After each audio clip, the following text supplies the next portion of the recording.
Pemirsa, untuk mengetahui lebih dalam terkait infeksi saluran pernapasan akut atau ISPA yang dipicu oleh polusi udara, kami telah terhubung melalui sambungan Zoom dengan dokter spesialis paru Paulus Wisnu Kunchoromurti dari Rumah Sakit Siloam dan RSUD Wonosari, Yogyakarta. Ya, halo, selamat pagi Dokter Paulus, apa kabar? Selamat pagi, kabar baik, kabar sehat Mbak, Mas. Baik, terima kasih Dokter Paulus telah bergabung bersama kami. Dokter, kita seringkali mendengar penyakit ISPA, infeksi saluran pernapasan akut. Namun, seberapa besar sebetulnya pengaruh dan juga bahaya dari ISPA ini, Dok?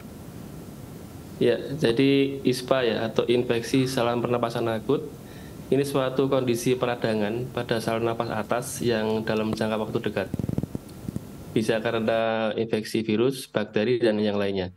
Dan ini memang juga diperantarai atau difaktor oleh polusi yang tinggi seperti yang tadi sekarang. Nah, seberapa bahayanya apabila menyerang orang-orang dan kondisi imun yang kurang bagus, maka kondisinya ini ISPA akan berkelanjutan, bahkan sampai menimbulkan deretan penyakit yang lainnya seperti pneumonia dan sebagainya. Oke, Pak Dokter, itu selain virus, seberapa besar sih potensi dari misalnya itu virus itu sendiri dalam mempengaruhi terkait dengan timbulnya ISPA pada diri seseorang, Dok? Ya, jadi kalau bicara terjadinya penyakit pada seseorang, ini ditentukan oleh kondisi imun seseorang. Jadi berkaitan gaya hidup dan sebagainya, juga termasuk polusi yang ada sekarang ini yang mempengaruhi ini akan menentukan tingkat pertahanan dari saluran nafas terhadap infeksi udara. Jadi kalau imunnya bagus, kemudian polusinya rendah, maka virus yang masuk itu akan sedikit. Tapi kalau imunnya rendah, kemudian polusinya tinggi, maka virus yang masuk akan semakin tinggi, hingga kerusakannya akan semakin besar. Oke, baik. Pak Dokter, kita seringkali mendengar yang namanya jaringan epitel yang ada pada saluran pernapasan, yang biasanya disebut seperti sebuah pagar begitu. Apakah polusi udara ini bisa merusak jaringan tersebut sehingga lebih banyak ataupun juga lebih mudah virus ataupun juga penyakit masuk ke tubuh kita, Dok? Ya, betul. Jadi epitel atau saluran napas itu terdiri dari beberapa bangunan yang merupakan suatu sistem pertahanan yang bagus. Jadi sistem pertahanan ini melibatkan epitel, kemudian ada namanya silia ya. Silia ini suatu rambut-rambut halus di saluran napas yang dia berfungsi bersama epitel. Dia akan menangkal atau menahan udara yang berisi kotoran dan bakteri serta virus agar tidak masuk. Nah, epitel ini akan berfungsi bagus kalau polusi ini tidak banyak atau kondisi imunnya bagus. Kalau semakin jelek imunnya atau semakin banyak polusinya, nah maka lapisan epitel dan berbagai bangunan yang ada yang berfungsi sebagai penahan atau sebagai sistem pertahanan ini akan menjadi rusak. Lama-kelamaan kalau paparan polusi dan imun yang semakin jelek ini, sistem pertahanan menjadi semakin rusak dan virusnya semakin banyak masuk. Oke. Berarti memang imun tubuh ini sangat berperan penting ya, Dok, ya, untuk menghalau pergerakan dari si virus itu sendiri. Dok, lantas untuk golongan apa saja yang mungkin rentan terhadap penyakit ISPA ini, Dok? Ya, jadi beberapa kelompok usia yang rentan ini pertama adalah golongan yang lansia, jadi yang orang-orang tua, kemudian yang balita, yang masih kecil, kemudian ibu hamil, kemudian berikutnya adalah orang-orang yang punya komorbid atau penyakit-penyakit seperti jantung, penyakit paru yang lama dan mungkin tidak terkontrol ya, tidak pernah berobat. Ini kelompok-kelompok ini punya imun yang rentan ya atau rawan menjadi suatu penyakit ISPA. Maka sebaiknya ya ini harus diawasi. Oke, baik. Dokter, ini beberapa rumah sakit di Jakarta menyebutkan bahwa dari potensi terjadinya dari ISPA sendiri, ini bisa menyebabkan berbagai penyakit begitu ya. Nah, salah satunya adalah jantung dan juga paru. Jantung 34% dan paru ini 7%. Apakah memang jantung bisa lebih terkena infeksi saluran pernapasan dari hal yang tadi, atau justru ini memiliki potensi yang sama begitu, Dok? Ya, jadi ada dua mekanisme. Jadi pertama adalah yang penyakit jantung yang lama, yang tidak terkontrol ini membuat imunnya jadi naik turun, tidak stabil, maka gampang terkena ISPA. Dan mekanisme kedua adalah si partikel polutan yang kecil seperti PM2,5 ini, yang dia bisa potensi menembus sampai alveoli. Kemudian kalau dia lebih masif lagi banyaknya polusi ya, dia akan semakin pecah sebagai partikel yang lebih kecil, dia masuk ke pembuluh darah. Lama-kelamaan partikel yang kecil ini kalau masif itu akan membuat suatu penebalan atau gangguan pembuluh darah. Nah, dalam hitungan waktu, lama-kelamaan menjadi risiko perburukan di pembuluh darah dan memperburuk dari jantung yang ada. Oke. Baik dokter, lantas bagaimana dok cara untuk menghindarkan diri agar tidak terkena ISPA, terutama bagi masyarakat yang tinggal di wilayah dekat yang rawan berpolusi seperti dekat dari pabrik ataupun di wilayah yang padat penduduk yang tinggi kali mobilitasnya dok?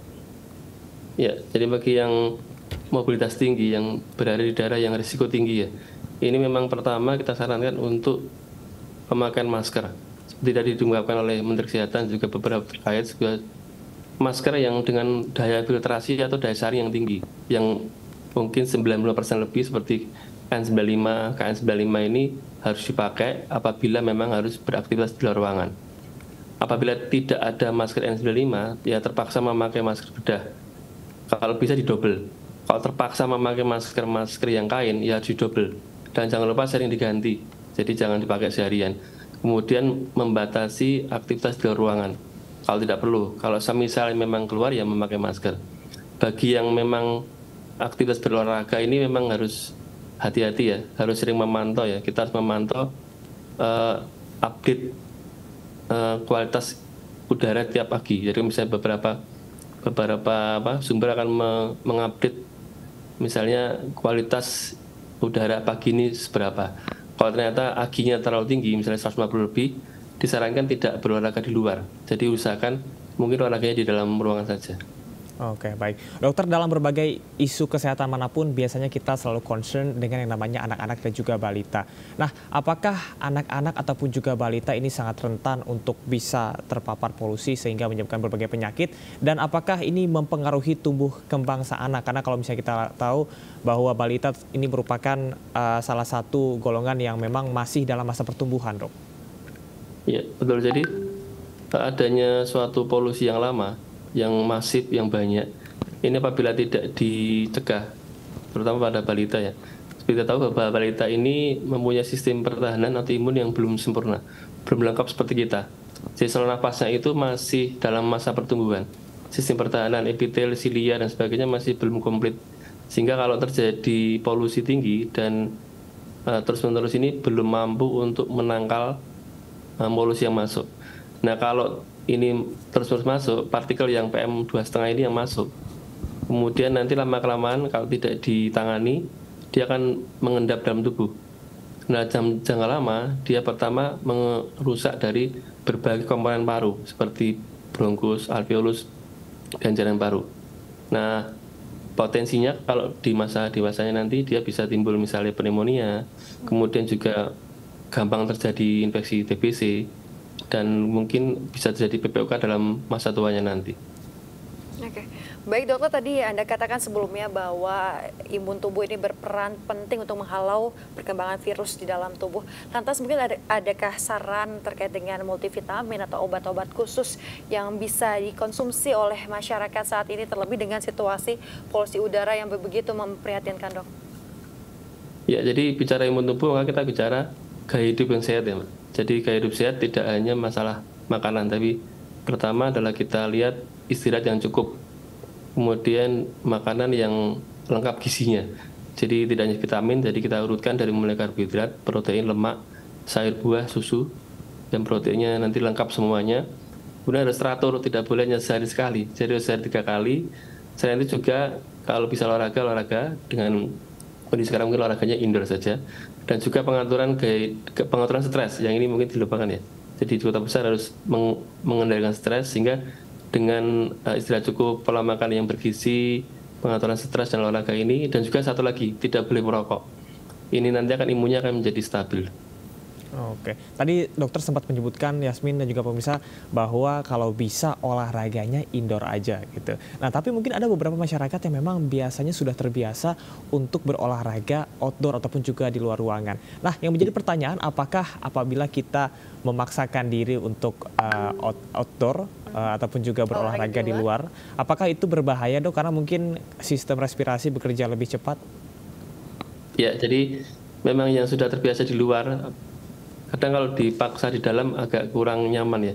Cuman yang pertama kita harus memantau setiap harinya, update terkait akinya. Kalau misalnya hari itu akinya terlalu tinggi, indeks kualitas udaranya polusinya terlalu tinggi, misalnya 150 lebih, maka kalaupun terpaksa di luar, maka memilih area-area yang mungkin tidak terlalu berpolusi atau rendah. Nah, kalaupun misalnya memang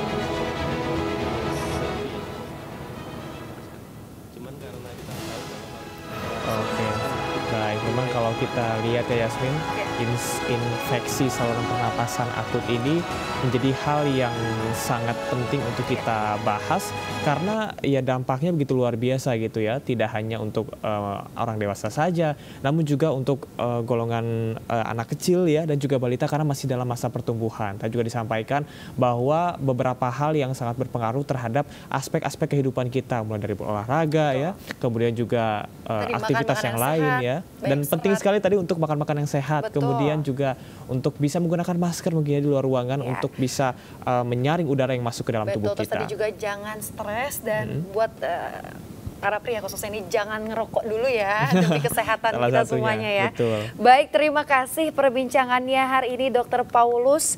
Selamat beraktivitas kembali dan salam sehat dokter. ya, sama-sama. Terima kasih. Baik.